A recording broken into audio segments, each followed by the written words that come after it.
Ushbu loyiha Turonbank hamkorligida Andijon viloyati Ulug'nor tumani Minchiron mahalla fuqarolar yig'ini 125-sonli konturda jami 4 gektar yer maydonida amalga oshirilmoqda. Ekin turi tarvuz.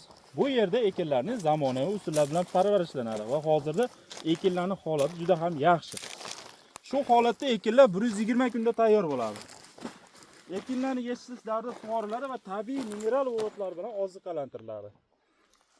Ushbu loyihaga jami 4 ta dehqon xo'jaligi biriktirilgan bo'lib, loyihaning samaradorligini oshirish maqsadida lider tadbirkor Turon yerlari ichiga biriktirilgan.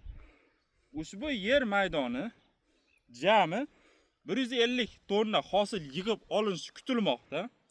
Rejalashtirilgan har bir dehqon xo'jaligi daromad o'rtacha 40 million 50 million so'mni tashkil etadi.